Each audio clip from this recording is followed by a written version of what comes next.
ओम गुरुभ्यो नमः। ओम गम गणपतये नमः। ओम हनुमते नमः। ओम रम रामाय नमः। ओम मातृश्री नमो नमः। ओम मातृपितृचरणकमलेभ्यो नमो नमः। ओम शांति शांति शांति। हरि ओम श्री गुरुभ्यो नमः। स्वागत है आध्यात्मिक गुरुकुल ज्योतिष गुरुकुल वास्तु गुरुकुल स्वावलंबन गुरुकुल पूजा पाठ कर्मकांड गुरुकुल राहुल क्लाउड सत्संग में आचार्य संजय बात करते हैं दैनिक राशि फल, लग्न फल, होरा फल, तिथि फल, बार फल, वास्तु फल।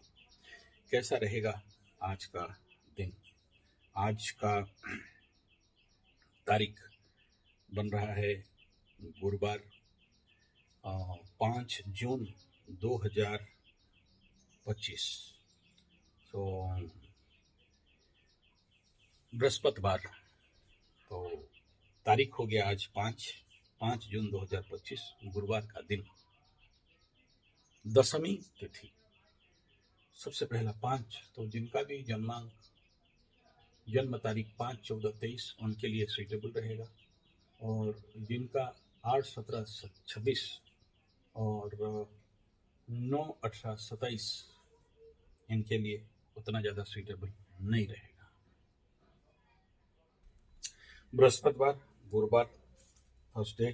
कुंभ राशि के लिए घातवार गुरुवार और तुला राशि के लिए बृहस्पति ये घातवार बनता है। और घात दशमी तिथि भोग कर रहा है। तो 5 जून 2025 दशमी तिथि को भोग कर रहा है, लेकिन एकादशी कवर करेगा। एनीथिंग इट में भी ज्येष्ठ शुक्ल दशमी। और दशमी तिथि कन्या के लिए दशमी घात तिथि में जाता है। तो वृषभ के लिए दशमी घात तिथि में, मीन के लिए दशमी घात तिथि में जाता है।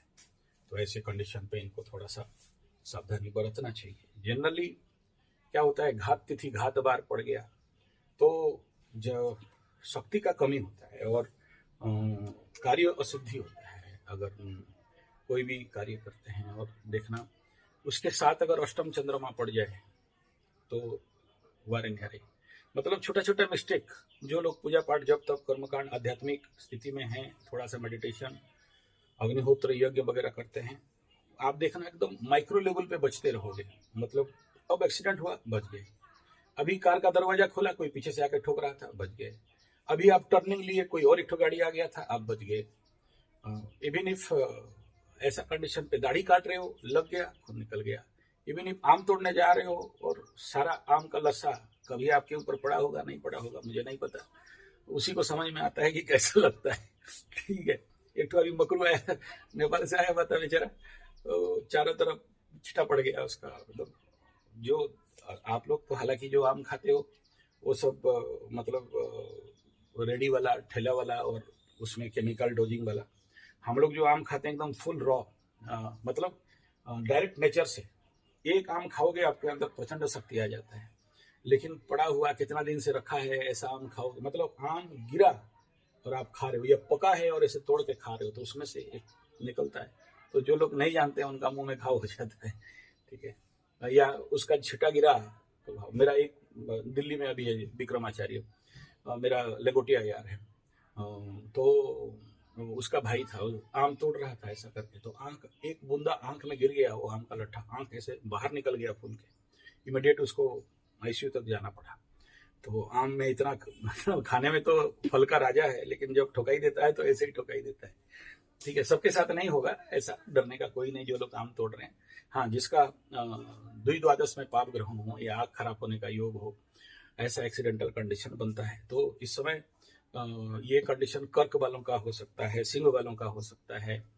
ये और पापकर्तरी में जो लोग फंसे हुए हैं, जैसे अभी देखो यहाँ वृषभ में सूर्य मंगल, तो मिथुन वालों के साथ ऐसा कुछ आंख का प्रॉब्लम बन सकता है। तो इनको थोड़ा सा, इधर मीन कुंभ वालों के साथ भी थोड़ा बहुत ऐसा संभावना दिखाई दे रहा है। चलिए हम लोग आते हैं आगे। मैं थोड़ा सा भाग गया था उधर आम के चक्कर में।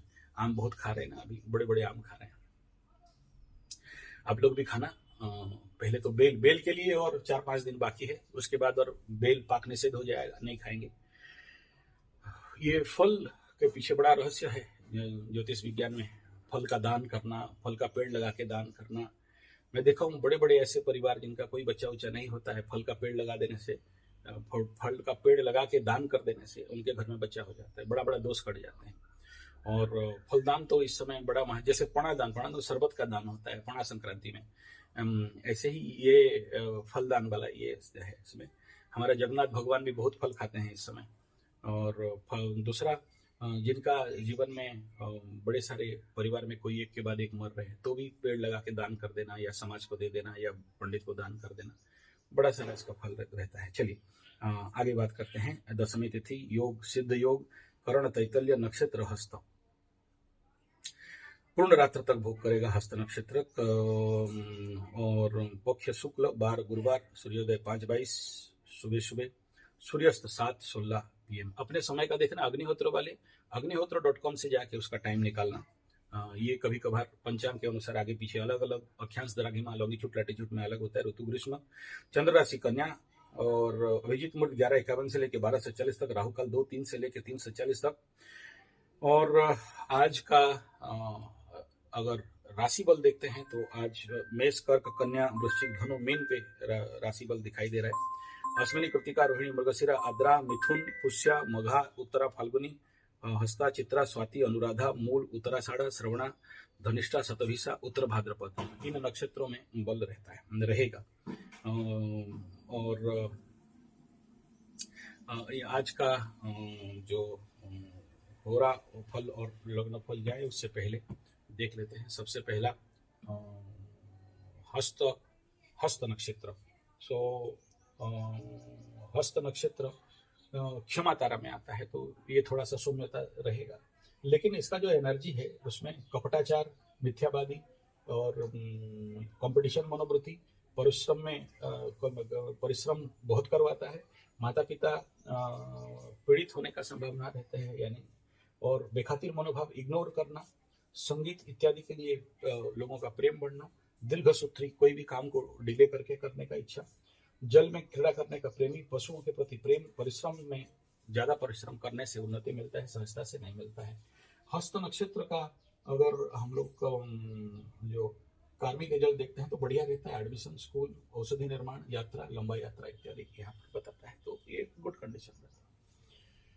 ये हो गया आपका नक्षत्र का एनर्जी। और दशमी तिथि शुक्ल दशमी, फटाफट कार्य, मतलब तिथि फल बहुत मस्त रहता है। दशमी में काल और यम इसका अधिपति रहते हैं, तो यमराज का मंत्र स्मरण करके, काल भगवान का स्मरण करके आप आज का दिन स्टार्ट कर सकते हैं, तो आपके लिए सारा तिथि कष्ट इत्यादि दूर हो जाता है। बृहस्पतिवार गुरुवार का दिन है तो 5 जून, और इसमें वृषभ लग्न राइजिंग में 6:32 तक बृहस्पति का होरा रहेगा। यहाँ अच्छा दिखाई दे रहा है, टॉप गुड बेस्ट कार्मिक स्थिति बनते हुए। उसके बाद वृषभ और मिथुन के लग्न राइजिंग में मंगल का होरा रहेगा और सूर्य का होरा 8:51 तक रहेगा, नॉट गुड रहेगा। एगस्ट एनर्जी दिखाई दे रहा है, क्रोध बढ़ सकता है, बदला का भाव कार्य होते हुए दिखाई नहीं दे रहा है। एक्सेसिव ऊर्जा यहाँ पर मूवमेंट करने वाला रहेगा, थोड़ा सा इसमें थोड़ा सा सावधान रहना चाहिए। उसके बाद कर्क लग्न में शुक्र बुध का रहेगा 11:09 तक। यहाँ भी बड़ा सारा बचकाना होना, माइंड स्विंग करना, एकनिष्ठ हो नहीं पाना, कामना वासना वृद्धि होना, बिजनेस इत्यादि के लिए ठीक है चलेगा, लेकिन स्टेबल एनर्जी यहाँ नहीं मिलेगा। सिंह लग्न राइजिंग में 11:09 से लेके 1:28 तक चंद्रमा और शनि का होरा रहेगा, कंप्लीटली मिसमैच एनर्जी रहेगा और उतना ज्यादा सपोर्टिव नहीं रहेगा। यहाँ भी माइंड स्विंग, थकावट, धोखा, कार्य में बाधा, परेशानी दिखाई दे रहा है, एनर्जी ठीक नहीं है। बृहस्पति में मंगल का होरा कन्या लग्न राइजिंग में 1:28 से लेकर 3:27 तक। बृहस्पति और मंगल दोनों का यहाँ पर मिसमैच एनर्जी। तुला में सूर्य और शुक्र का रहेगा 4:56 से 6:06 तक शुक्र का थोड़ा सा अच्छा टाइम यहाँ पर मिल रहा है। ये आप इस होरा को लेके काम का एनर्जी निकाल सकते हो। और यहाँ पर गुरु का भी दृष्टि है, तो ये बहुत कंडीशनल एनर्जी यहाँ पर देने वाला है, सफलता देने वाला है, तो अच्छा लग्न हो रहा है यहाँ पर मिलता है।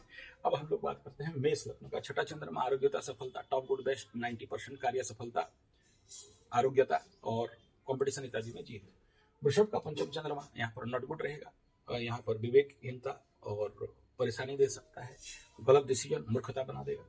मिथुन का चतुर्थ चंद्रमा फियर फोबिया, कॉन्फिडेंस में कमी, 11% का एनर्जी दिखाई दे रहा है। कर्क का तृतीय चंद्रमा 90% एनर्जी के साथ गो कंडीशन है, तो मस्त है यहाँ पर।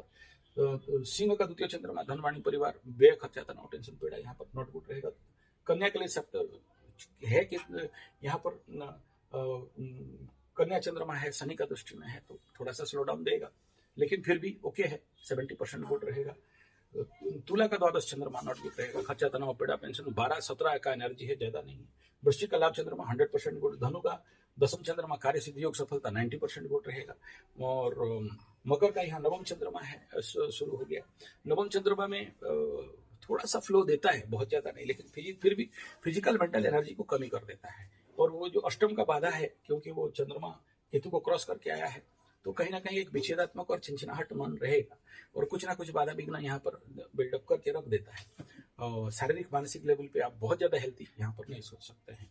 उसके बाद बात करते हैं कुंभ राशि के लिए। तो कुंभ राशि का यहाँ अष्टम चंद्रमा शुरू हो गया है, तो 7:30 के समय अष्टम चंद्रमा मानसिक डिप्रेशन प्रेशर दे देता है, कार्मिक प्रेशर देता है, कार्मिक बाधाएं देता है, काम को ओपन आउट होने नहीं देता है, तो ये कंडीशन रहेगा। मीन के लिए सप्तम चंद्रमा एंजॉय एंटरटेनमेंट मजा मस्ती टॉप गुड सॉलिड बेस्ट कहेंगे, कोई परेशानी यहाँ पर दिख नहीं रहा है। देखिए यहाँ मेष राशि के ऊपर चिड़िया कहाँ से आया पता नहीं, चिड़िया आके लित कर दिया है ठीक है, मेष राशि का चक्र में यहाँ ऑटोमेटिक नेचर दिखा दिया, काला टीका लगा के आपको दिखाई देता होगा, ये छोटा सा जाएगा, तो देख लो क्या होता है। अब इसको साफ करना पड़ेगा। अभी मैं देख रहा हूँ, अरे क्या लगी है, तो ये यहाँ का एनर्जी रहेगा। अब हम लोग बात कर लेते हैं अश्विनी मेष मघा सिंह मूल धनु, तो आपके लिए जब संपद विपद क्षमा तारा तो बढ़िया रहेगा। भरणी मेष पूर्व फाल्गुन सिंह पूर्वाषाढ़ धनु, आपके लिए विपद तारा रहेगा, सावधान रहो। उसके बाद कृतिका मेष व सूत्र फाल्गुन सिंह कन्या उत्तराषाढ़ धनु मकर, संपद तारा बढ़िया रहेगा। रोहिणी व सस्ता कन्या श्रवणा मकर, तो आपके लिए जन्म तारा 70% गुड। मृगशिरा पशुमथन चित्रा कन्या तुला धनिष्ठा मकर कुंभ, अतिमित्र जो 100% गुड। आद्रा मिथुन सात्विक तुला सतविसा कुंभ, तो यहाँ पर आपके लिए जन्म संपद विपद क्षमा प्रत्यय साधक वाधक मित्र तारा ठीक है, बढ़िया रहेगा। पुनर्वसु मिथुन तक विशाखा तुला वशिक कुंभ बद तारा सावधान रहो। पुष्यकर बंदा वशिक उत्तर भाग पद मीन, आपके लिए जन्म संपद विपद क्षमा प्रत्यय साधक तारा बढ़िया रहेगा। अश्लेषा ज्येष्ठा वशिक रेवती मीन, आपके लिए जन्म संपद विपद क्षमा प्रत्यय तारा रहेगा, 50% गुड रहेगा। वास्तु एनर्जी कंप्लीटली पश्चिम दिशा के और मोमेंट का एनर्जी फ्लो दिखाई दे रहा है, तो पूर्व दिशा वालों के लिए एक दिया केवल प्रज्वलित करके रख देना है, वास्तु बैलेंस